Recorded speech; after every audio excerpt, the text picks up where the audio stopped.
How can you get your age so wrong? Oh no, what a shame. What a shame. Here I was preparing a special episode of the show to mark Meghan Markle's 45th birthday. I've got Link Lauren, one of Meghan Markle's biggest supporters in the United States of America, and we were just going to celebrate how this lady has turned 45. And Link, it's just such bad news because all of a sudden, this birthday, this 45th birthday, has turned into an absolute disaster for Meghan Markle. Many people out there have been speculating on that Meghan Markle has lied about her age. Is she actually older? Yesterday, she turned 45.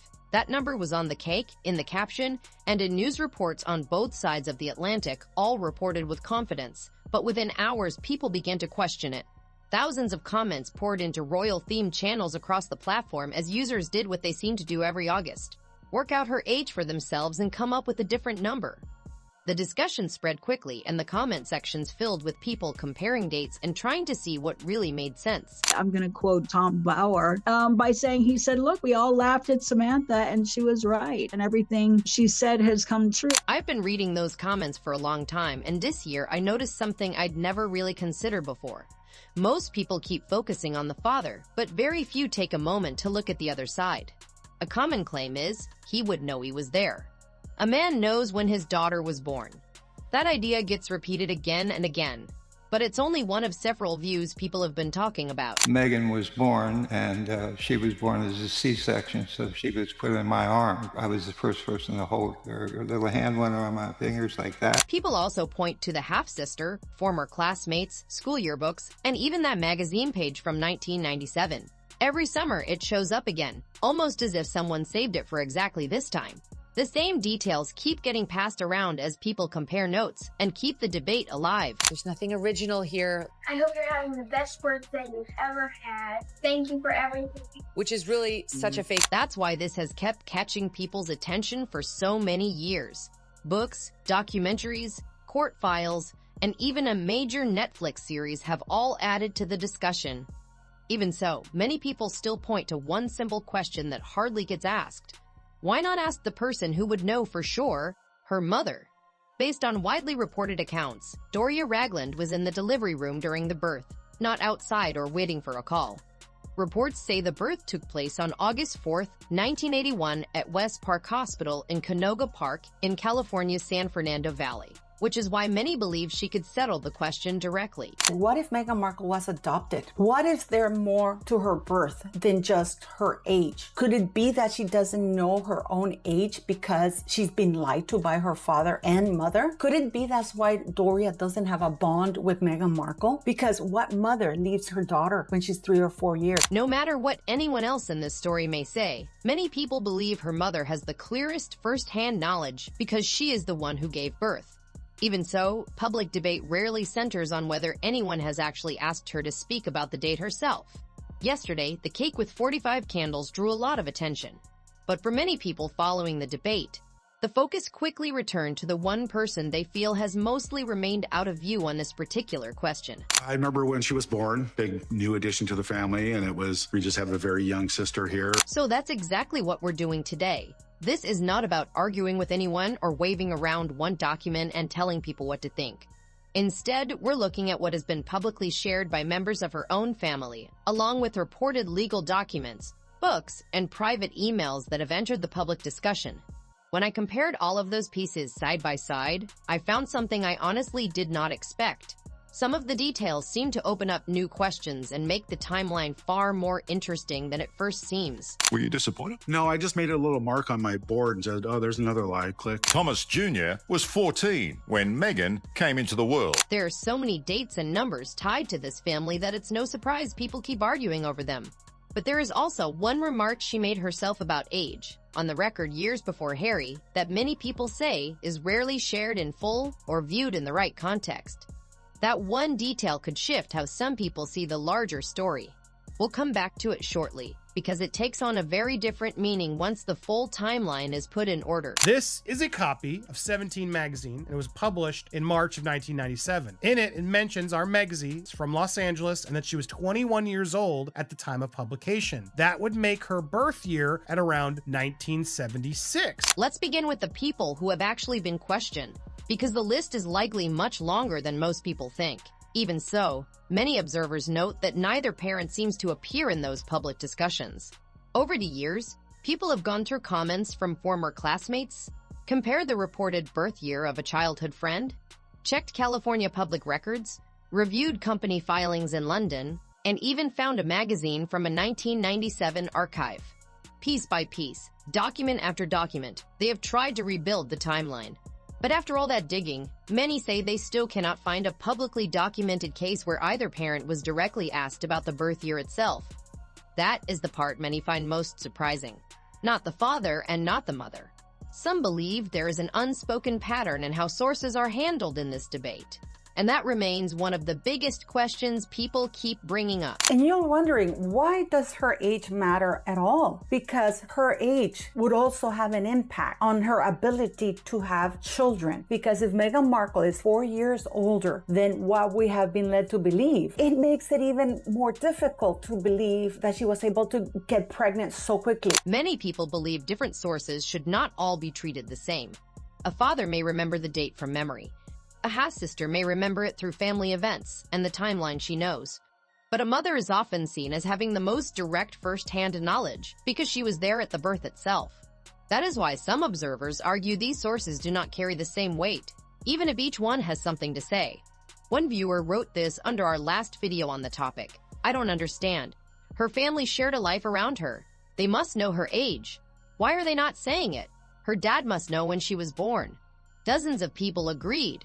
But when I looked back, I realized many of us kept returning to that same question, while missing the one person many believe would know most directly about the birth itself. And there was something, in my opinion, missing in their eyes. It didn't seem real to me. And there's a very big difference. It was deliberate. I'll tell you why. What she told the royal family, what she told Harry, wouldn't have jived, wouldn't have been consistent with the truth. And this is the part many people find even more surprising. Doria Ragland has not been completely absent from public view. In December 2022, she gave a public interview and spoke in detail. She began by saying the past 5 years had been difficult and that she was ready to let her voice be heard. That alone caught a lot of attention. She then spoke about the phone call when her daughter said, "Mommy, I'm going out with Prince Harry." She also talked about race, personal regrets, media pressure, and moments when she felt unsafe. Yet, even with all of that being discussed, some observers point out that no one in that interview publicly asked her about the birth year or the details around the date. Whether the question was simply left out or never brought up at all has become another point of debate.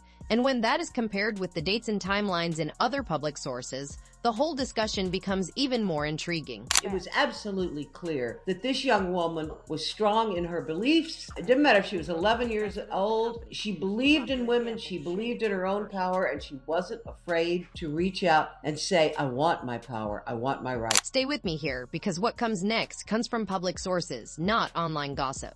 One source people often mention is Samantha's book, which she has described as her attempt to tell the truth about her sister.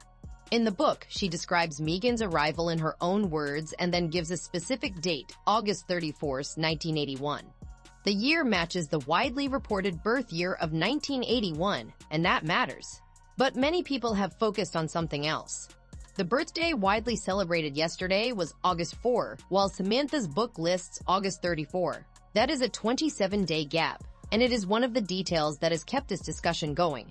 Whether it was simply an error or something more, the difference continues to stand out. August 4th, 40 years ago, Meghan was born. Her father claims that she was born in 1981. So if she was born in 1981 when Yasmin did that commercial, and like in 1997, she would have been 16 years of age, not 13. Next, people often refer to her legal filing. In the complaint, she says there's a 17-year age gap between them. Many people treat that number as proof that the issue is settled. But others have taken a closer look at the timeline. If Samantha was born in November 1964 and the widely reported birth date is August 1981, the gap comes to about 16 years and 8 months, not a full 17 years. Because of that, some believe the number in the filing may have been rounded rather than meant as an exact figure. So there is something that is not connecting. There is something that is not right. Then there is Meghan's own writing. In a private 2018 email that later became public during court proceedings, she said her father's other children were 15 and 17 when her parents separated. But people studying the timeline noticed something important. Publicly reported records list Samantha as born in 1964 and her brother in 1966, which makes Samantha the older sibling. In the email, though, the ages seem to give the older sister the younger number. Fact-checkers who reviewed the issue also commented on it. In their published analysis, they said the ages were clearly somewhat mixed up. That wording has stayed part of the debate because it suggests that at least some timeline details were not presented fully consistently. Meghan Markle is once again getting trolled. Oh, poor Meghan, the most trolled person in the entire world. So where does that leave us? We have a book that gives a different birth date, a legal filing that seems to use a rounded age gap, a private email that appears to confuse the siblings' ages, and a published fact check that notes those inconsistencies while still keeping its main conclusion. Those are the details that have kept this discussion alive for years. At the same time, the official birth record remains the official birth record. There is no reason to act as if it does not exist, because it does, and the public information is there for anyone to examine. Still, some people argue that public records and personal memories are not the same kind of source when they weigh these statements and documents against each other. They see differences in dates, age gaps, and family timelines that do not line up perfectly. That is why the debate continues. When several sources do not match on every point, people end up deciding for themselves which ones they trust most and why. I recall seeing this photo. It was from an article that came out back on November 11, 2017, before Harry and Meghan got engaged. And that is a super important detail. This article that was published on November 11, 2017, with the headline, "The Look That Hooked Meghan's Dad," the charming high school photos of the woman who could be Prince Harry's mother-in-law showing the sweet eyes and afro that Ms. Markle thinks made her father fall for her. Written by Caroline Graham. Yes, the same Caroline Graham who was responsible for publishing those staged photos that ruined Thomas Markle's relationship with his alleged daughter. Now here's the part that really stood out to me. For years, one theory has kept showing up in the comments whenever this subject comes up. No matter how many official records are cited, some people still question the commonly reported timeline. That theory says she may have been born before 1981, with some pointing to 1976 and others to 1977. People who support that view often mention an old magazine page, remarks from former classmates, and their own reading of photos and timelines. Whether those claims hold up is another matter, but rather than brush the theory aside, let's look at the thinking behind it and compare it with the public information available. Fresh-faced and full of hope for the future, she could, surely, never in her wildest dreams have imagined that her daughter would one day grow up and fall in love with a prince. This is Meghan Markle's mother as a teenager with captivating looks, seen in an enchanting photo published for the first time here today. Doria Ragland was just 16 and an outstanding pupil at Fairfax High School in Los Angeles when these pictures were taken for the school yearbook in 1972. Her life then revolved around her studies, listening to Marvin Gaye and fun-filled nights at a local Mexican taco joint with friends. But just 7 years later, Doria would fall head over heels in love with Thomas Markle, a handsome Hollywood lighting director 12 years her senior. Meghan has previously said of their romance, "I like to think he was drawn to her sweet eyes and her afro, plus their shared love of antiques." Let's look at what the reported timeline says about her parents in 1976. Based on widely published accounts, they had not met yet, and that point is usually presented consistently across public sources. In Meghan's own published account, she says her parents met in the late 1970s while her father was working as a lighting director on a TV production and her mother was doing temporary work at the same studio. Reports describe the relationship as moving quickly, lasting about 6 months before they got married. Their wedding is widely reported to have taken place on December 23, 1979, at a temple on Sunset Boulevard, with a monk leading the ceremony. Reports also say she was 23 and he was 35 at the time. Years later, one of Thomas's relatives reportedly told a newspaper that much of the family did not know about the relationship until the wedding invitations arrived, adding another detail to the public timeline. Whatever it was, they married and had me. Yay! The pair married in 1979, and 2 years later, their beloved only daughter Meghan was born. If you count back about 6 months from the reported December 1979 wedding, Their first meeting would have been sometime around mid-1979. Now put the two timelines next to each other. The widely reported version says they met in 1979, married that December, and had their daughter in August 1981, about 19 months later. It follows a clear and simple sequence that matches the public accounts. Then there's the alternate theory that has been circulating online for years. Some people claim the birth happened in 1976 or 1977. But if that were true, it would mean the birth took place 2 to 3 years before the reported timeline says her parents even met. That is not a minor gap or a simple date mistake.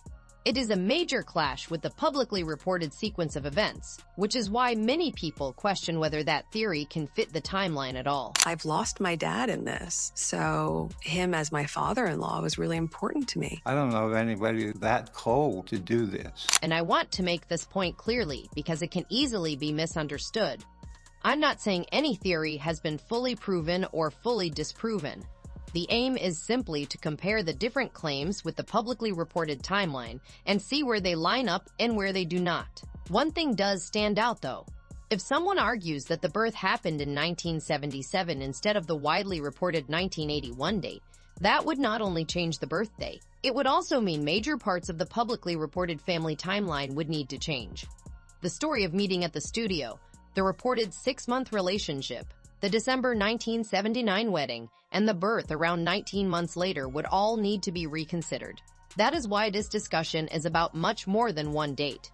And throughout it all, many people keep coming back to the one person they believe would have the most direct first-hand knowledge of the birth. Her mother. This is the 1972 yearbook, and there you can see that there is Doria. Now, from what I gather, Fairfax High School in their yearbooks only have pictures of sophomores, juniors, and seniors. And in this photo, Doria is a sophomore, which is 10th grade. So that would mean, logically, she would have graduated in 1974. This is the part many people believe deserves a closer look, and it involves more than just one document. Based on the publicly reported birth date of September 6, 1956, Doria Ragland would have been 24 on August 4, 1981, and would have turned 25 a few weeks later. Public records also say she was born in Cleveland, Ohio, so that part of the timeline is easy to work out. For many people, though, this is not only about numbers. It is also about personal memory. The birth of a first child is often remembered as a major moment, and many mothers can quickly recall how old they were, along with details from that day that stayed with them over time. That is why some observers feel her perspective could add meaningful context to the public discussion. In their view, certain life moments leave a lasting impression, which is why they keep asking whether her first-hand recollection on this specific question has ever been shared publicly. For years, one of the biggest mysteries surrounding Meghan Markle's mother behind a wall of silence. Questions about her mother's whereabouts were dismissed, while anyone who dared to investigate too deeply found themselves facing extraordinarily harsh consequences. The article I'm about to show you that the palace failed to bury finally explains Doria's long absence. So this is where the discussion now stands. Many people see Doria Ragland as someone with direct first-hand knowledge of the birth.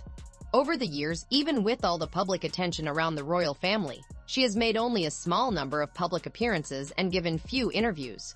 In one of her most talked-about interviews, she said she was ready to let her voice be heard. She had a worldwide audience, cameras in front of her, and plenty of time to speak. Even so, some observers say they have not seen her publicly address her daughter's birth year or clearly state it in that interview. Whether the subject never came up or was simply left out, it remains one of the points that continues to fuel debate among people following the story. According to Mr. Markle, Meghan Markle lived with him from the age of 10 until she graduated from high school. Meghan Markle alleges many times that her mother lived just 40 minutes down the road from her. Given LA, that is actually a very short distance. The high school principal from Meghan Markle and all the teachers did not know that Doria was Black because they had never met her. Mr. Markle was single-handedly raising Meghan Markle. No vestiges of Doria. Why wouldn't a devoted mother go to meet the teachers, which is mandatory in the state of California? Only one parent has full custody and guardianship of the daughter, which seems to be the case for Mr. Markle. Now that may mean nothing at all. Parents are not usually expected to publicly confirm details like this, and in most families, nobody would even think to ask. But this subject has been argued over in public for years through books, legal filings, newspaper coverage, and endless online discussion. The debate became so widely known that even long-established publications decided to look into it. Still, despite all that attention, some observers say they have not found any public statement in which Doria Ragland directly speaks about her daughter's birth year. Whether she was never asked in public or simply chose not to respond remains part of the debate. People also point out that many voices in this story have their own views or motives for speaking, including relatives, media figures, and online creators. By comparison, some believe Doria has mostly remained outside that public argument. For that reason, many see her as someone whose first-hand perspective could add useful context, even though no public interview appears to have centered on that specific question. If you had the option, P. Diner, to interview Meghan Markle, what would be the 3 things that you would like to ask? I would ask her, girl, did you give birth to those children? Then there is the other story. Some people say this family has been at the center of more than one public controversy where official records did not end the questions. Many viewers will remember the widely discussed account of candles in a hospital room, Sanskrit chanting in the background, a photo of Harry's mother nearby, reports of 2 epidurals, and a new mother leaving a central London hospital for home not long after giving birth. That timeline, especially the claim that she left the hospital around 2 hours after the delivery, triggered a major reaction. Many people question whether the details match their own experiences or expectations, and the debate spread fast. Based on the comments, it is clearly something many people still remember and continue to argue about today. And then Harry in his book says that within 2 hours of the child being born, they were back at Frogmore Cottage. Those are his words. Those are not my words. Those are his. One viewer captured the reaction with this comment. She gave birth in a hospital at age 42 or 43, had 2 epidurals, and was back home in bed 2 hours later. Really? The comment quickly drew attention, and 116 people liked it, showing that many viewers had the same doubts and wanted to keep discussing the reported timeline. If that is the case, that means that this woman with not 1 but 2 epidural, with a very difficult birth, geriatric, was literally cleaned up. The baby was smacked, wrapped, put in a van, and sent back because it takes almost an hour from Portland Hospital to go to Frogmore Cottage. Yes. How can this woman be allowed? That is a medical liability. Another viewer, who said they had medical knowledge, wrote, "You can't have 2 epidurals. Sorry." That comment pushed the debate even further as people measured the reported details against their own experience and understanding. Then came my favorite response, from someone focused on a completely different point. Do hospitals even allow lit candles in patient rooms? It sounds like a fire risk, which is a fair thing to ask. The reported account says the candles were battery-operated, but that only started another round of questions. Some people wondered why anyone would even bring battery-powered candles to a maternity ward in the first place. For me, that is the detail that stands out most. Not the medical claims themselves, but the way the whole scene has been described. That's like what's actually out in the world because of people creating hate. It's not just a tabloid. It's not just some story. You are making me scared. And here is another reason people keep debating it. Many of the most detailed parts of that day, the candles, the chanting, the epidurals, and the timeline itself, come from Prince Harry's memoir and his personal account of events. Some readers accept that version as it is, while others see it as just one source, not the last word. A memoir is, by nature, a personal retelling based on one person's memory and experience.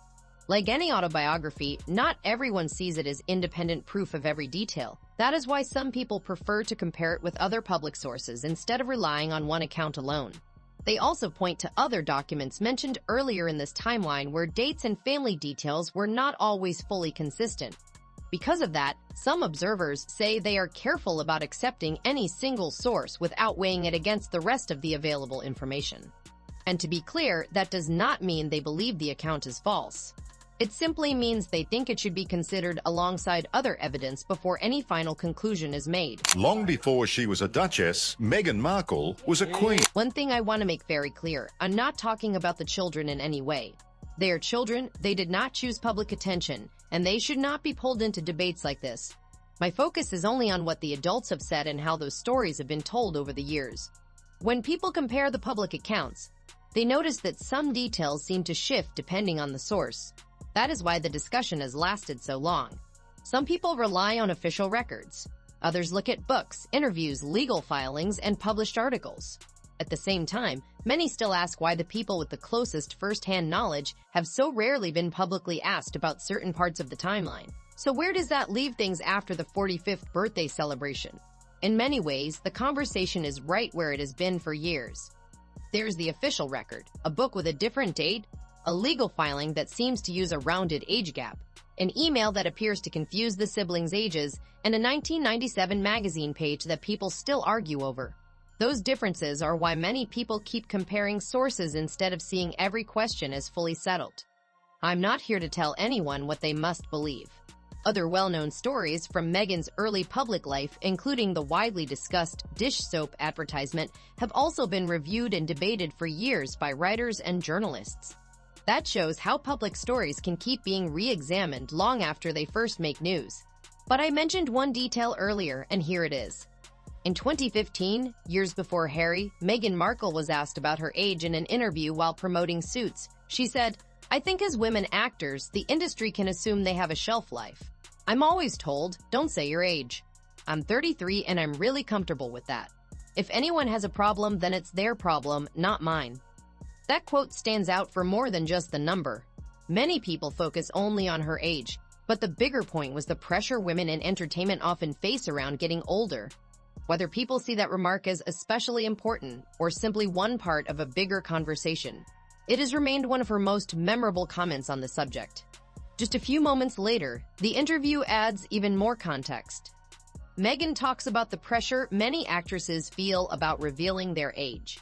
Yet she still says hers openly. That is why some people find the interview so interesting. It is not only about the number. It is about what she says the industry expects and how she chose to respond. After working in that world for years, she was speaking directly about the pressure she believed many women face when it comes to age. For some people, that interview adds another layer to this long-running debate. It does not answer every question, but it does provide context that often gets lost when only one line of the quote is repeated.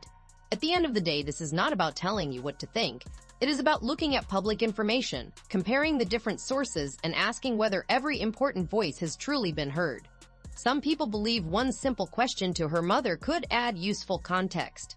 Others feel the public record already answers everything. That is up to you to decide. Now I want to hear what you think. Does the lack of a public statement from Doria Ragland mean nothing at all, or do you think the question has simply never been asked in a public setting? Share your view in the comments, because I read them all, and those conversations often shape what gets explored next. If you enjoyed this breakdown, please like the video, subscribe to the channel, and share it with anyone who likes digging into details like this. Thanks for watching, and I'll see you in the next one.